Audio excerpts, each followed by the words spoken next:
Bismillah ar-Rahman ar-Rahim. Surah Al-Maa'idah, ayah number 57. قال الله تعالى: يا أيها الذين آمنوا لا تتخذوا الذين اتخذوا دينكم هزوا ولعبا من الذين أوتوا الكتاب من قبلكم والكفار أولياء واتقوا الله إن كنتم مؤمنين.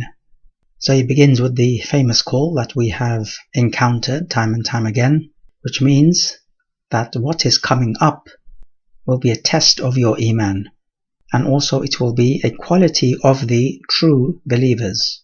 He says, "O you believe, do not take those who take your deen," meaning al-Islam, as a huzwan, meaning a mockery, and a la'iban, meaning play or games, from those who were given the book, referring to the Yahud, min qablikum, from before you, and the kuffar, referring to the mushrikeen.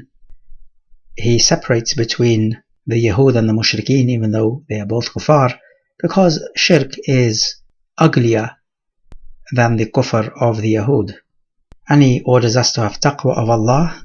Taqwa is a word we have spoken about before. If you are believers, meaning if you are truly believers. Now what Abdullah ibn Abbas says is that this ayah was revealed in conjunction with two men by the names of Rifa'ah ibn Zayd and Suwaid ibn al-Harith. These two were munafiqeen, outwardly displaying Islam but inwardly kuffar.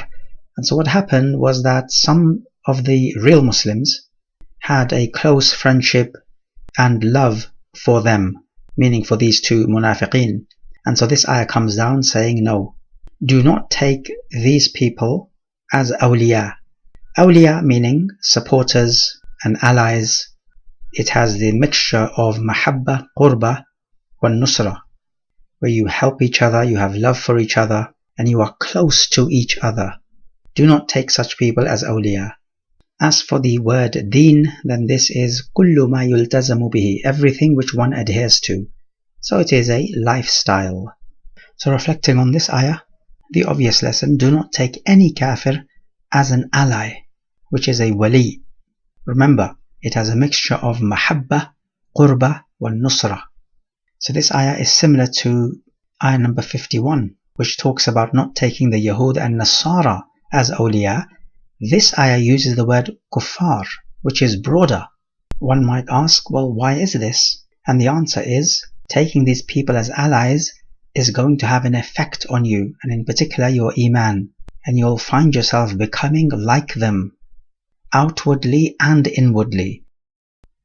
So it is all there to protect your iman.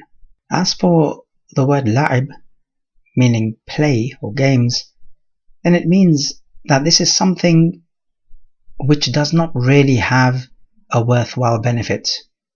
So the kuffar would think that Islam is not really a religion which has a worthwhile benefit.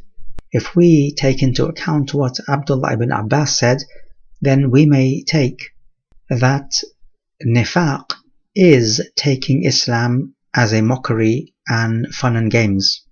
If you're going to pretend to be outwardly Muslim and inwardly you're a kafir, then this is a mockery of the deen, and also it's not taking the deen seriously. In other words, you're taking it for a play or game. We also learn of the obligation of having taqwa of Allah Jalla wa Ala, which means to protect yourself from the punishment of Allah by doing that which He commands and refraining from that which He prohibits. And this type of taqwa is unique to Allah Jalla wa Ala, because it is a form of ibadah, and that has to be directed solely to Allah Jalla wa Ala. As for having taqwa of other things, for example, say a poisonous snake, you certainly would want to protect yourself, but that is not a taqwa of ibadah.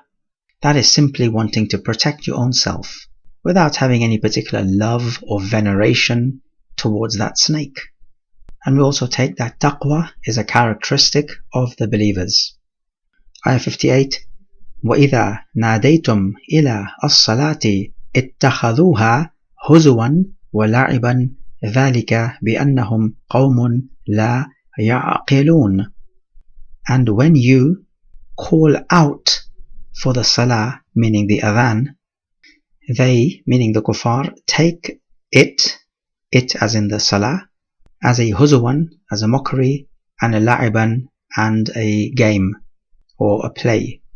That is because they are a people who do not understand. An interesting point about this ayah is that this ayah is the only ayah in the Quran which refers to the adhan of the salah. Yes, it is true that in Surah Al-Jumu'ah it does say إِذَا نُودِيَ لِلصَّلَاةِ مِنْ يَوْمِ الْجُمُعَةِ. This is referring to the adhan, and that adhan is specific to Yawm al-Jumu'ah. It is not talking about the adhan of any other salah. In this ayah, however, the adhan referred to is the adhan of the regular prayers, and it is the only ayah in the Quran which refers to the adhan of the 5 times prayers. As for the background of this ayah, various things have been said, and from them, when the adhan would be called, the Yahud in Medina would make a mockery of this adhan and the salah, to which this ayah came down. It's also been said that when the Yahud heard the adhan, this was something new to them, because it was not in their sharia, and so they came to the Prophet saying that you have innovated in this religion. If this adhan had been any good, the other prophets before you would have done it. And they said, what an ugly voice this is. In any case, what's important is that the kuffar would take this adhan and the salah as a mockery. As for the word al-aql, translates to intelligence or understanding, then this is of 2 types. Aqlu al-idrak, this is the comprehension intellect, and this is in the brain. Every person has that, Muslim, kafir. The only person who does not have that is literally an insane person. And then you have the aqlul irshad, the intellect which guides you to the right and proper course of action. Here the kuffar do not have this intellect. Only the Muslims do. And that intellect is in the heart. So when Allah Jalla wa Ala tells us that the kuffar have no intellect, then He's talking about the aqlul irshad. So reflecting on this ayah, we take that the adhan is hard for the kuffar to take, which is why they are going to mock it, because this is the reaction that they exhibit when they are hit by the words of the adhan. Because if the adhan did not bother them, they would not say anything, which is the usual reaction, is not to do anything when something does not bother you. But the fact that it is so hard upon them leads them to mocking the adhan. This is the reaction. And it also tells us of how much hatred they have to the words of Tawheed. We also learn that those people who mock, they have no intellect, as in the aqlul irshad. And of course there are many kuffar who mock the deen of Islam.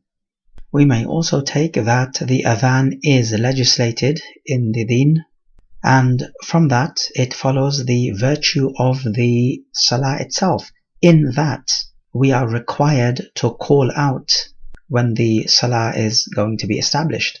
And this is both the adhan and then the iqamah as well. So this really is one of the fada'il, the virtues and the importance of the salah. Ayah 59.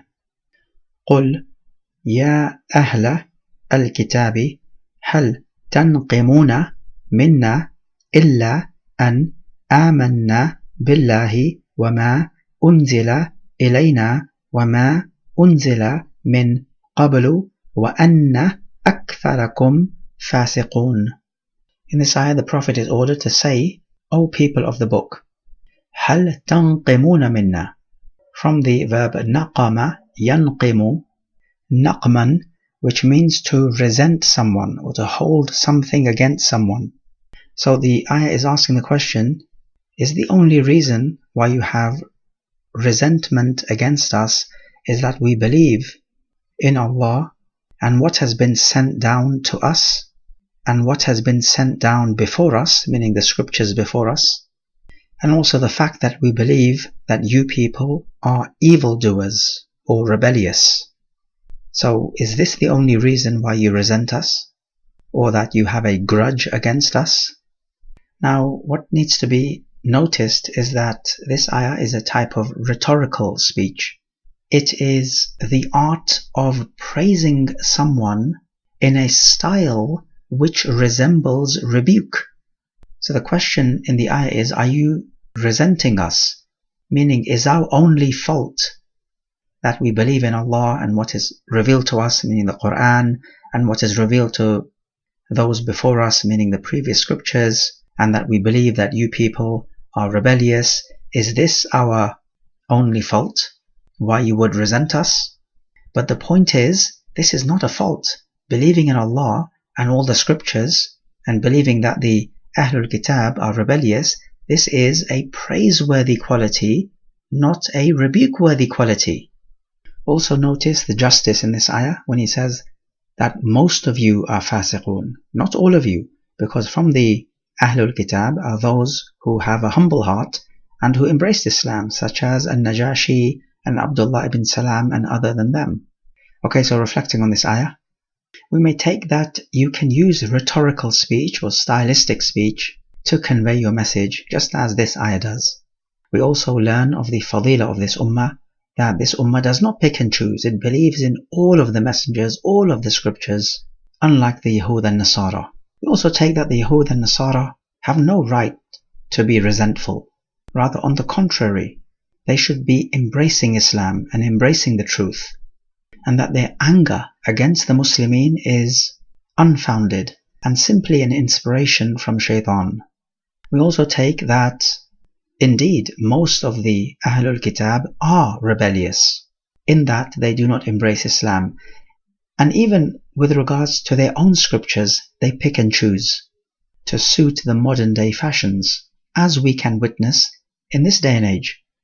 And definitely this is fisq, or rebelliousness against Allah Jalla wa Ala. هذا والله أعلم.